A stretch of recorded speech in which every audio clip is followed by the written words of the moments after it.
اعوذ باللہ من الشیطان الرجیم بسم اللہ الرحمن الرحیم الحمد للہ رب العالمین والصلاة والسلام علی سیدنا و نبینا و طبیب قلوبنا و شفیع ذنوبنا و مولانا ابوالقاسم محمد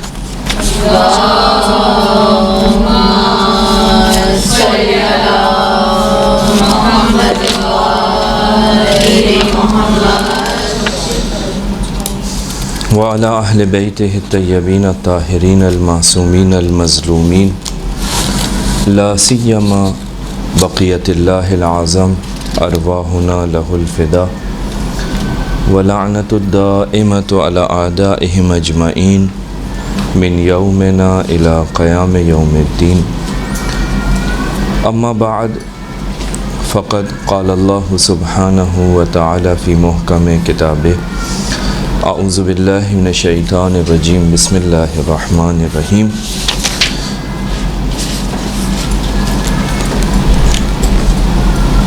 انما یفتری الکذب الذین لا یؤمنون بآیات اللہ. ایک صلوات پڑھیں گے محمد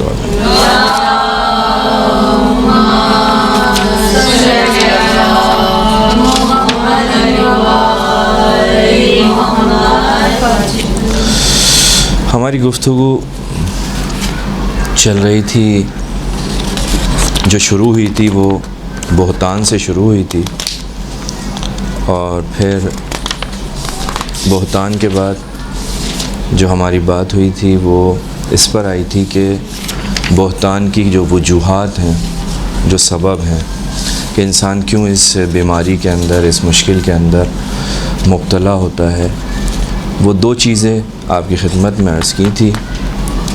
ایک جھوٹ تھا اور دوسری غیبت. تو جھوٹ کے سلسلے میں گفتگو ہماری چل رہی تھی، اور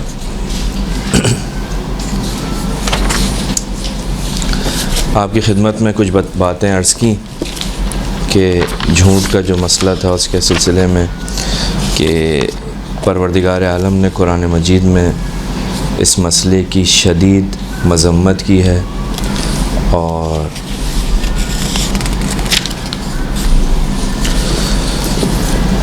قرآن مجید میں مختلف آیات کے اندر پروردگار عالم نے مختلف انداز میں مختلف باتیں نقل کی ہیں جھوٹوں کے بارے میں. پھر آپ کی خدمت میں جھوٹ کا معنی کیا، اور اس کے ساتھ ساتھ جھوٹ کے چہرے کو اور جھوٹے کے چہرے کی سلسلے میں جو روایات تھیں وہ بیان کی.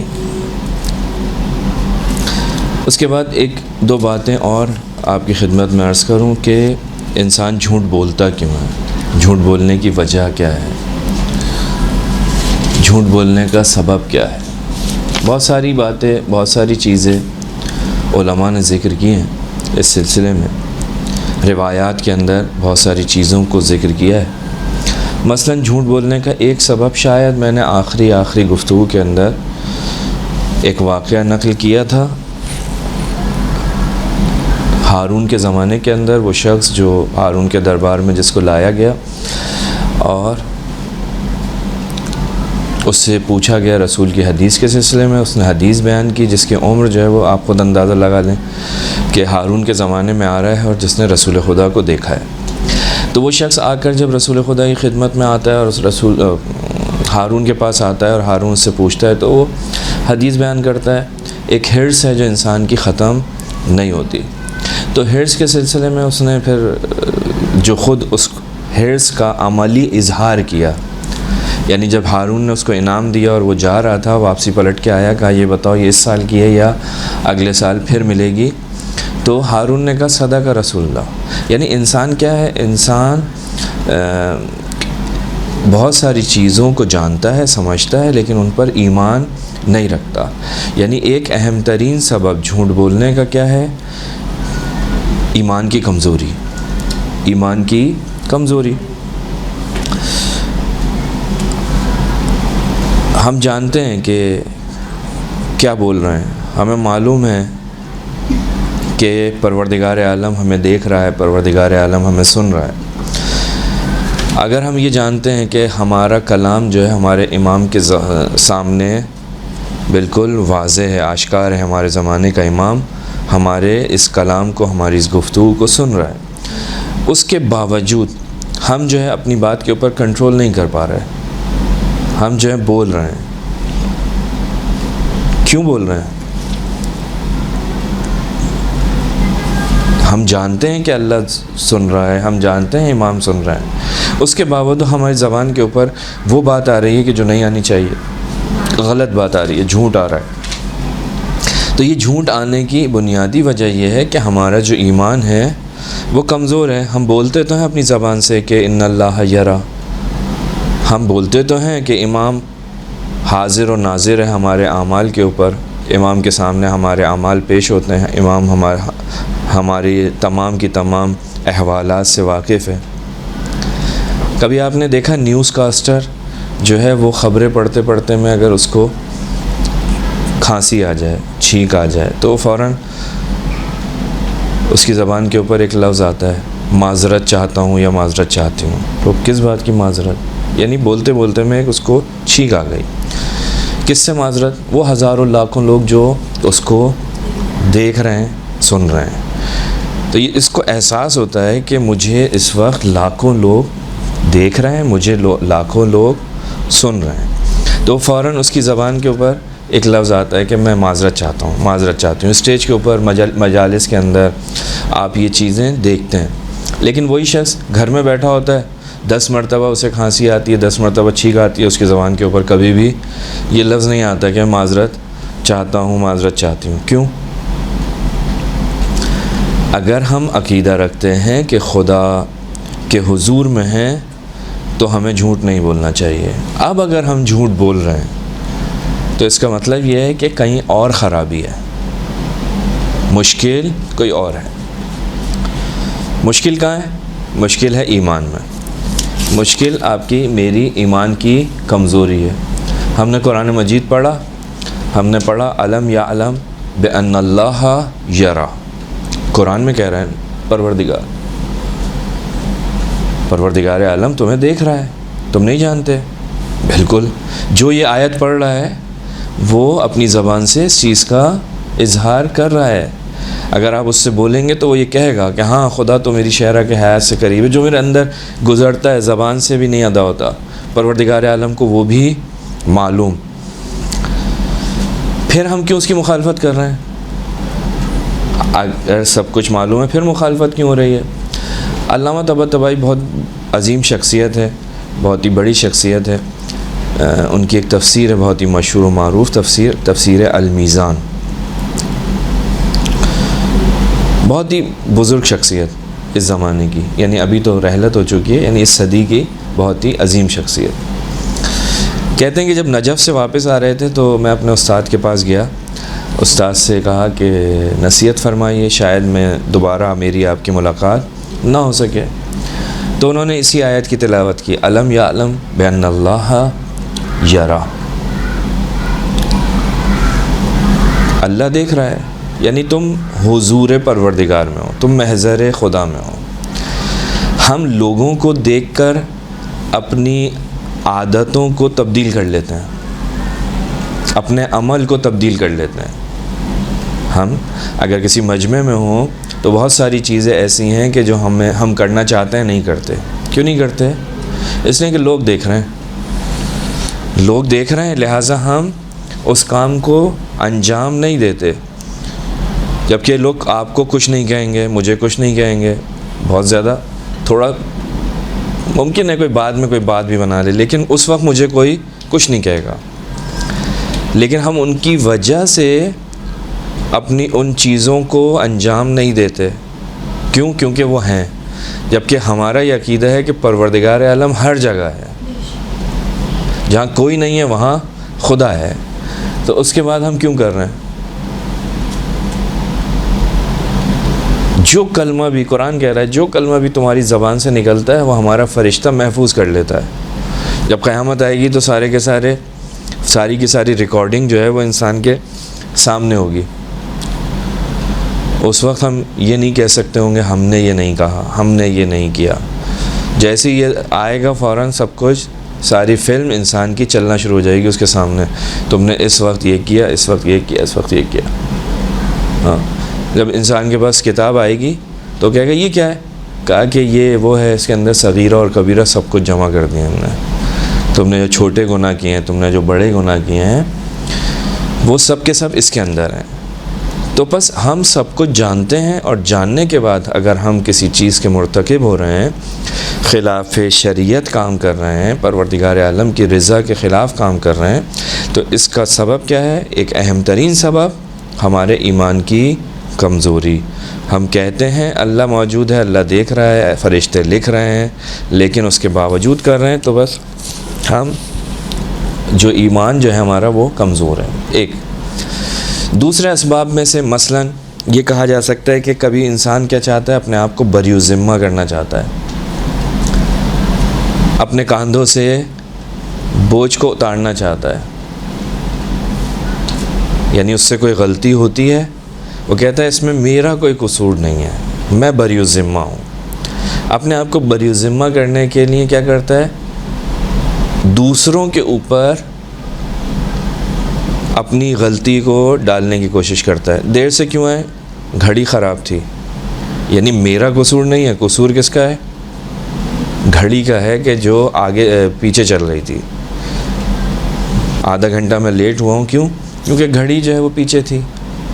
اب گھڑی نے اپنا ٹائم دکھایا، اس کے ساتھ میں آ گیا. مجھے نہیں معلوم، گھڑی نے مجھے، گھڑی کا قصور ہے، میرا قصور نہیں ہے. کیوں دیر سے آئے؟ ٹریفک بہت تھا. بس قصور کس کا ہے؟ ٹریفک کا. کیوں دیر سے آئے؟ بچے کی طبیعت خراب ہو گئی تھی. میرا قصور نہیں ہے، میں تو ٹائم پہ آ جاتا، لیکن بچہ بیمار ہو گیا تھا. بس یہ انسان جو ہے یہ عجیب اس کی بہرحال وہ ہے کہ جو بھی اچھی چیز ہوتی ہے وہ اپنے لیے، اور جو بھی جس میں کوئی کمی ہوتی ہے، جس میں کوئی خامی ہوتی ہے، وہ دوسرے کی گردن پہ. یہ انسان کی عادت ہے. اگر آپ دیکھیں چھوٹے بچے ہوتے ہیں جو اسکول کے بچے ہیں، اسکول میں جو بچے پڑھتے ہیں وہ کیا کرتے ہیں؟ اگر رزلٹ میں نمبر اچھے ہوں تو کیا کہتا ہے وہ بچہ؟ کہتا ہے کہ میں نے جو ہے مثلا 100 مارکس لیے.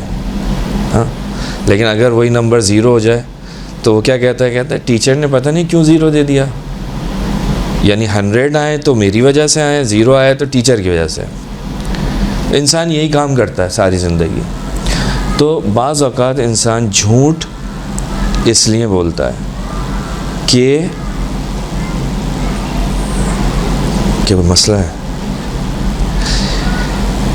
ہاں، نہیں کوئی سوال؟ تو بعض اوقات انسان جھوٹ اس لیے بولتا ہے کہ وہ اپنی غلطی کو دوسرے کے اوپر ڈالنا چاہتا ہے، اپنے آپ کو اس سے دور کرنا چاہتا ہے.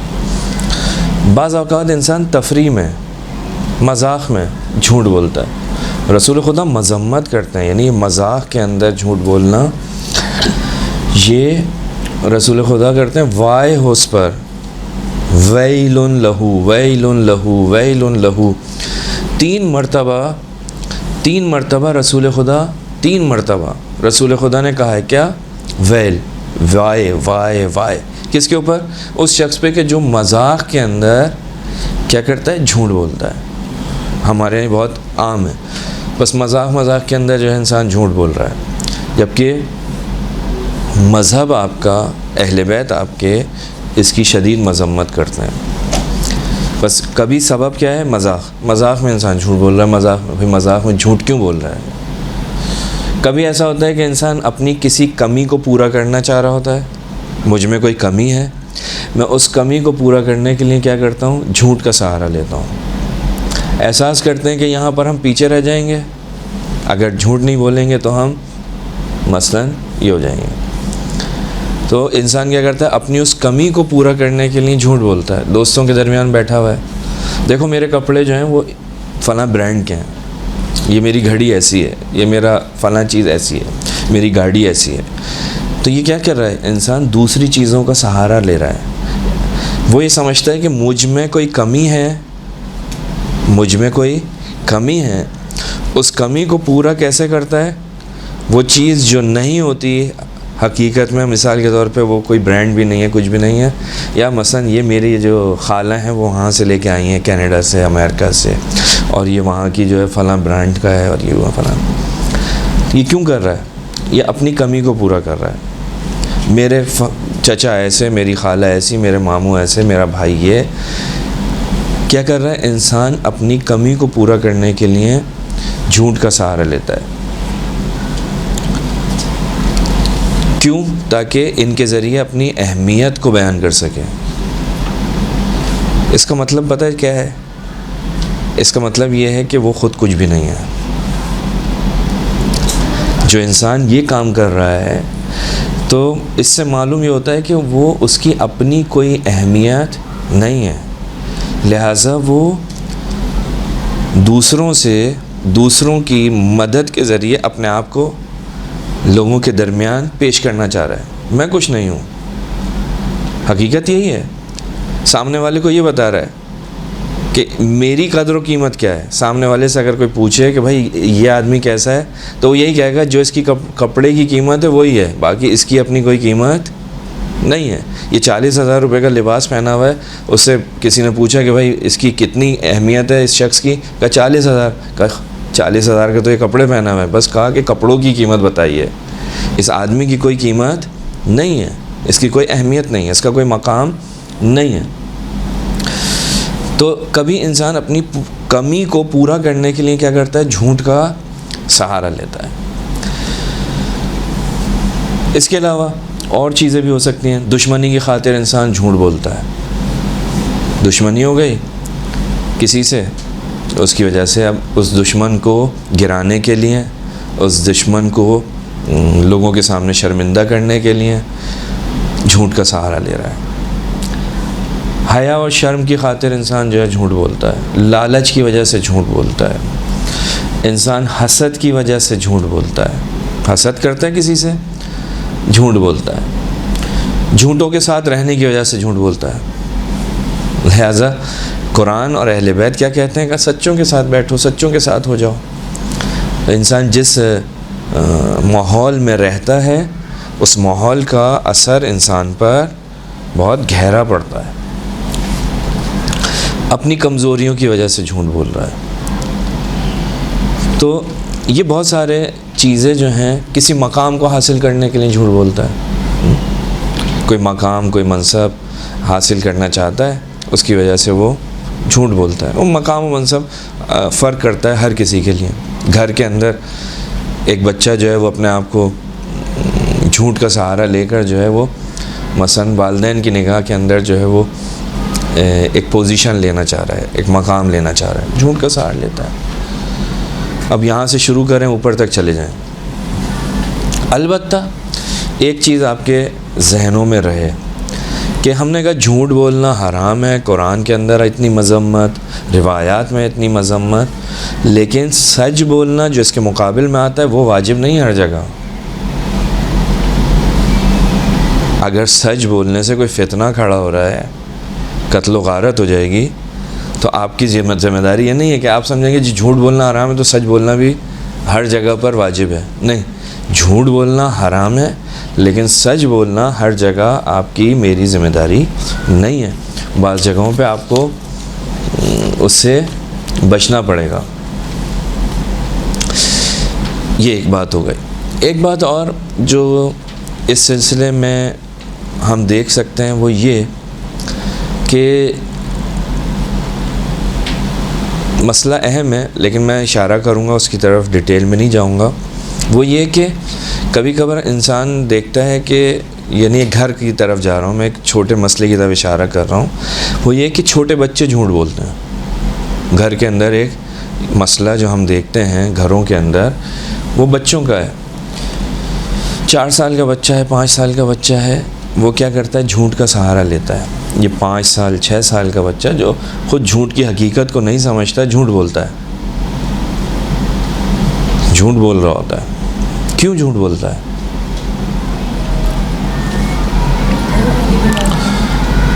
ایک چیز تو اس کا سبب یہی ہے کہ وہ جیسا دیکھتا ہے آس پاس ویسا ہی عمل انجام دیتا ہے۔ بڑے جھوٹ بولتے ہیں، وہ بھی اپنی زندگی کے اندر اگرچہ اس کو نہیں معلوم کہ وہ کیا کر رہا ہے، لیکن اس کو یہ پتہ ہے کہ یہ کروں گا تو مجھے کوئی ڈانٹے گا نہیں، اس کو یہ پتہ ہے میری پٹائی نہیں لگے گی، میرا مسئلہ حل ہو جائے گا، مجھے بجائے اس کے کہ پٹائی ہو پیار ملے گا، انعام ملے گا، بہت اچھا کیا۔ تو بچے جو گھر کے اندر جو جھوٹ بول رہے ہوتے ہیں، یہ بہرحال ایک اہم مسئلہ ہے۔ دیکھیں 4 5 6 سال تک جھوٹ بول رہا ہے تو یہ اتنا خطرناک نہیں ہے، لیکن جب اس سے آگے جب یہ عمر بڑھتی ہے 6 سال سے آگے، تو پھر یہ خطرناک صورت اختیار کر لیتا ہے، یعنی پھر آئندہ اس کی زندگی میں جھوٹ جو ہے وہ اس کی زندگی کا حصہ بن سکتا ہے۔ لہٰذا ہم لوگوں کی ذمہ داری ہے، بڑوں کی ذمہ داری ہے کہ وہ دیکھیں کہ بچہ جو ہے وہ جھوٹ کیوں بول رہا ہے۔ عام طور پہ جو بچے جھوٹ بولتے ہیں وہ اسکول کے معاملات میں بولتے ہیں۔ چھوٹے بچے 6 سال کا 5 سال کا بچہ جو جھوٹ بول رہا ہوتا ہے، اب اس کے اندر بڑوں کا کردار جو ہے وہ اہم ہے۔ آپ کو، ہمیں، بڑوں کو یہ سمجھنے کی ضرورت ہے کہ یہ کیوں بول رہا ہے، یعنی اس کی وجہ، اس جھوٹ کی وجہ کیا ہے۔ کیا اس عمل کے کرنے سے، اس کے جھوٹ بولنے سے یہ سزا سے بچ جائے گا، یعنی سزا سے بچنے کے لیے جھوٹ بول رہا ہے، یہ آپ کو اس کو ڈھونڈنا ہے۔ یہ کسی کو دوست بنانے کے لیے اسکول کے اندر، کلاس کے اندر اس کا کوئی دوست نہیں بنتا، دوست بنانے کے لیے جھوٹ بول رہا ہے۔ کبھی ایسا ہوتا ہے کسی کام کا انجام نہیں دینا چاہتا، جھوٹ بولتا ہے گھر کے اندر، میرے سر میں درد ہو رہا ہے، میرے پیروں میں درد ہو رہا ہے۔ ممکن ہے ہو رہا ہو، ممکن ہے نہیں ہو رہا ہو۔ اب یہ بڑوں کا کام ہے کہ وہ اس کو دیکھیں، چیک کریں کہ واقعاً ایسا ہے، حقیقت میں ایسا ہے کہ اس کے تکلیف ہے یا نہیں، یعنی جھوٹ کا سہارا لے رہا ہے، کام نہیں کرنا چاہتا۔ کبھی جھوٹ بولتا ہے وہ نہیں چاہتا کہ اس کے والدین جو ہیں وہ نا امید ہو جائیں، جھوٹ بولتا ہے۔ وہ عجیب ہے، یعنی ایک صاحب نے مجھے خود سنایا کہ انہوں نے وہ ایک اردو کے اندر مشہور ہے، ایک جیسا آپ کریں گے ویسے ہی آپ کے ساتھ ہوگا۔ تو ایک صاحب نے، یعنی وہ صاحب جو ہیں اس وقت سنایا تھا جب میں چھوٹا تھا اور وہ میرے والد کے برابر تھے۔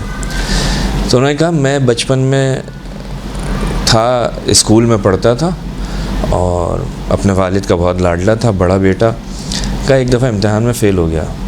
گھر پہ آ کے بولا، ابا نے جب پوچھا بھائی کیا ہوا، کہا میں پاس ہو گیا۔ بڑا بیٹا تھا، ابا بڑے خوش ہوئے، ابا نے مٹھائی بانٹی پورے خاندان میں۔ ہر کسی کی خوشی کا انداز مختلف ہوتا ہے، بہرحال مٹھائی بانٹی انہوں نے۔ بعد میں جب وہ اسکول گئے تو پتہ چلا کہ بھائی آپ کا بیٹا تو فیل ہو گیا۔ ان کو تکلیف ہوئی، کہا اب میرے ساتھ کیا ہوا، کہا میرا بیٹا جو ہے وہ کالج میں گیا، 9th میں، اسکول میں 9th میں گیا، تو 9th میں اس کے نمبر 8 میں اتنے کم تھے کہ اسکول والوں نے اس کو سائنس نہیں دی، آرٹس دی۔ وہ اسکول میں آرٹس پڑھتا تھا اور گھر میں ٹیوشن میں جو ہے وہ سائنس پڑھتا تھا، یعنی گھر میں یہ بتایا کہ وہ سائنس کا اسٹوڈنٹ ہے اور اسکول کے اندر وہ آرٹس پڑھ رہا ہے۔ تو کبھی کبھی انسان یہ سوچتا ہے، بچہ یہ سوچتا ہے کہ تکلیف ہوگی ان کو، ٹھیک ہے ابھی ان کو تکلیف نہ ہو، جھوٹ کا سہارا لیتا ہے، لیکن بالآخر ایک نہ ایک دن جو ہے وہ سامنے آتا ہے۔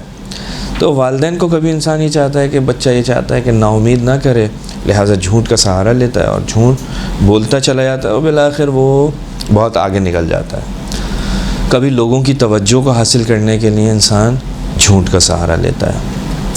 تو یہاں پر ہماری بڑوں کی ذمہ داری یہ ہے کہ ہم اس کی وجہ کو ڈھونڈیں، اس کے اندر یہ جو جھوٹ بول رہا ہے بچہ یہ کیوں بول رہا ہے، اور مناسب طریقے سے اس سے بات چیت کریں۔ اگر آپ کو، مجھے پتہ چل جاتا ہے کہ جھوٹ بول رہا ہے تو جو اس کی توقع ہے وہ کام ہم نہ کریں۔ وہ یہ سوچتا ہے کہ میں جھوٹ بولوں گا تو پٹائی ہوگی، آپ پٹائی نہ کریں، آپ اس کی ریزن کو ڈھونڈیں اور لاجیکل منطقی طریقے سے اس سے گفتگو کریں، کو بتائیں، مطلب سچ کی اہمیت کو بیان کریں، سچ کو جھوٹ پر ترجیح دینے کا اس پر حوصلہ افزائی کریں، اس کو اکسائیں کہ بھائی چاہے کچھ بھی ہو، نقصان ہو رہا ہے، ٹھیک ہے آپ کو سچ بولنا چاہیے، اس کے فائدے اس کو بیان کریں۔ کچھ اپنی توقعات کو کم کریں۔ والدین توقعات جو رکھتے ہیں، ضروری تو نہیں ہے کہ بچہ جو ہے ان ساری کی ساری توقعات پر پورا اترے۔ ہماری توقعات کی وجہ سے اگر وہ جھوٹ بول رہا ہے تو ہمیں اپنی توقعات کے اوپر دوبارہ ایک نظر ثانی کرنی چاہیے، دیکھنا چاہیے کہ بھائی ہم جو توقع رکھ رہے ہیں، کیا آیا یہ وہ بچہ جو ہے ان کو پوری کر سکتا ہے، نہیں کر سکتا۔ محبت کا اظہار کرنا چاہیے بچوں کے ساتھ۔ بعض اوقات یہ ہوتا ہے کہ اگر بچہ جھوٹ بول دے چند مرتبہ تو اس بچے کو پھر گھر کے اندر جب بڑے پکارتے ہیں تو یہی کہتے ہیں، یہ ذرا سی بھی کوئی بات، یہ تو جھوٹ بولتا ہے، یہ تو جھوٹا ہے۔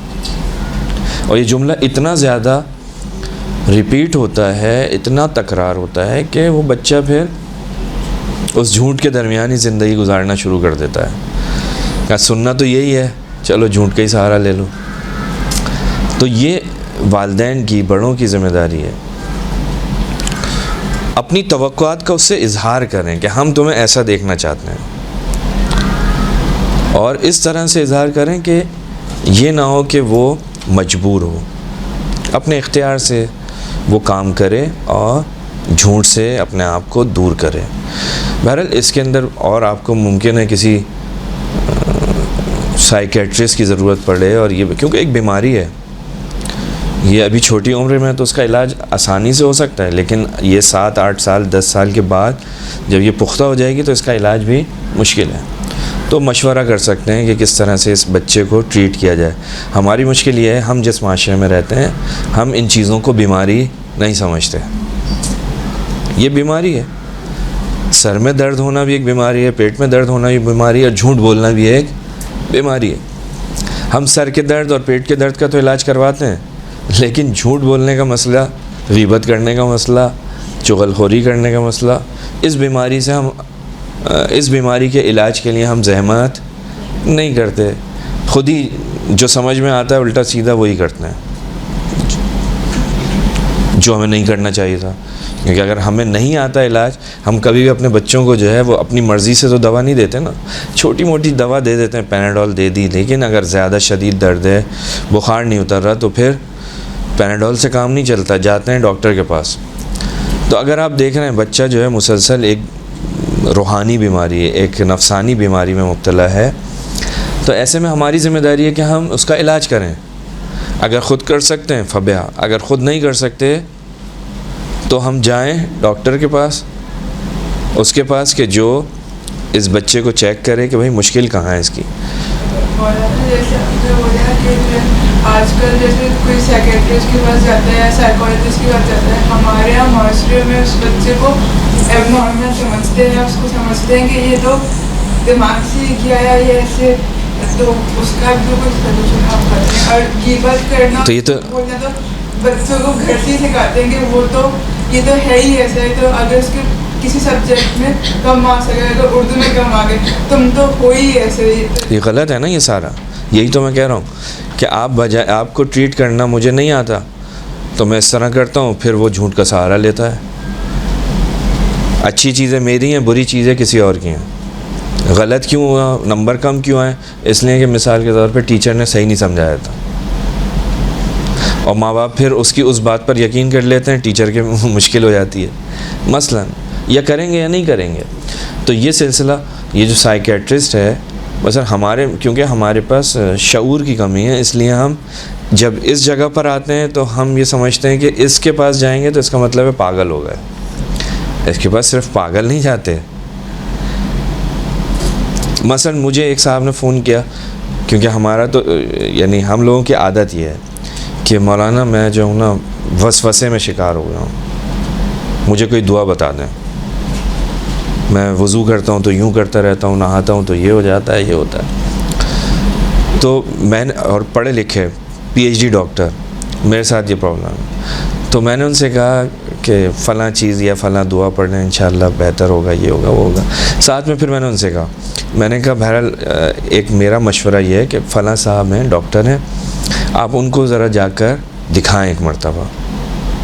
انہوں نے میری بات سنی، چلے گئے. 1 مہینے کے بعد ان کا فون آیا، کہا کہ مولانا اب وہ میرا مسئلہ حل ہو گیا.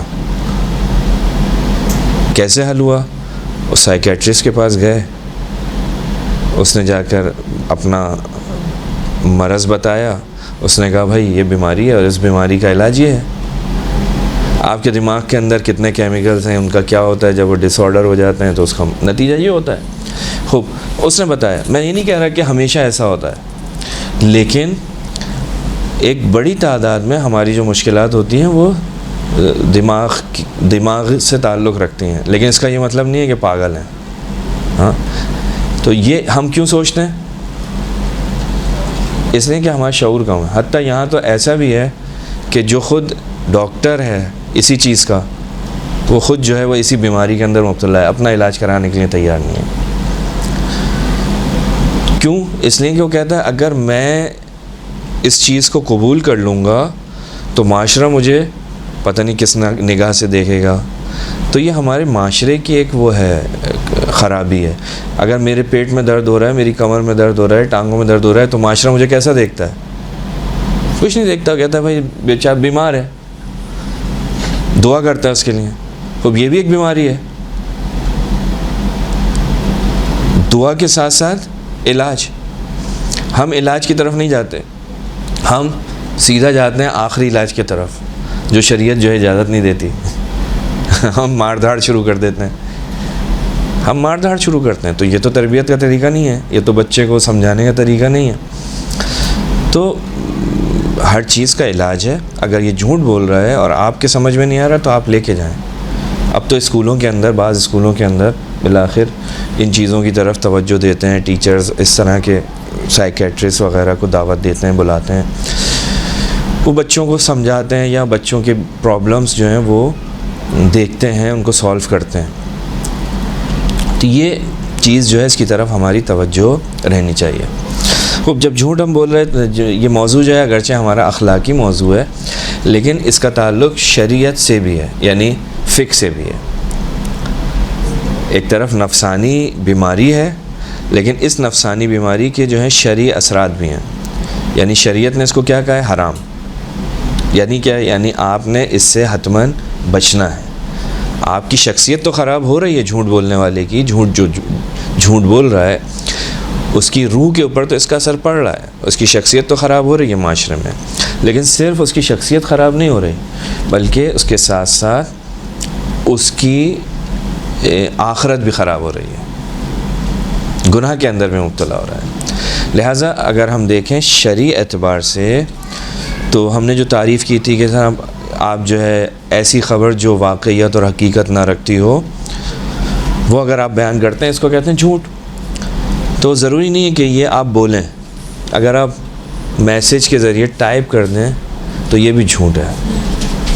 ضروری نہیں ہے کہ جھوٹ زبان سے ادا ہو. آپ نے لکھ دیا وہ بھی جھوٹ، آپ نے اشارہ کر دیا وہ بھی جھوٹ، آپ نے زبان سے ادا کیا وہ بھی جھوٹ، اگر غلط ہے، واقعیت کے خلاف ہے. بس جھوٹ کا تعلق صرف اس سے نہیں ہے کہ جناب آپ جو ہے حتماً بولیں گے تو جھوٹ ہوگا، اگر آپ اشارہ کریں گے تو جھوٹ نہیں ہوگا. جھوٹ ہر صورت، کسی بھی کیفیت میں ہو، کسی بھی صورت میں ہو، جھوٹ ہے. ہم نے روایت آپ کی خدمت میں عرض کی، رسول خدا نے فرمایا کہ ہنسانے کی خاطر، مذاق کی خاطر، تو ویلن رسول خدا فرما رہے ہیں، وائے ہو اس کے لیے، وائے ہو اس کے لیے. شرعی اعتبار سے فتویٰ موجود ہے کہ اگر کوئی ہنسانے کے لیے مذاق کے اندر جھوٹ بولتا ہے، ٹھیک، اور اس سے جھوٹ بولنے والے کی بات کے اوپر کوئی قرینہ موجود نہ ہو، کوئی ایسی چیز موجود نہ ہو جس سے یہ پتہ چلے کہ یہ مذاق میں یہ بات کہہ رہا ہے، تو یہ حرام ہے. اچھا جی، آغا سیستانی فرماتے ہیں اگر قرینہ موجود بھی ہو، اگر کوئی قرینہ موجود بھی ہے اور کوئی مذاق کے اندر جھوٹ بول رہا ہے اور سامنے والے کو پتہ بھی چل رہا ہے کہ یہ جھوٹ بول رہا ہے، تو آیت اللہ سیستانی فرماتے ہیں اس صورت میں بھی احتیاط واجب کی بنا پر اس کا بولنا جائز نہیں ہے۔ تو یہ ایسی بیماری ہے جس سے ہر صورت میں انسان کو بچنا ہے۔ یہ تھا جھوٹ۔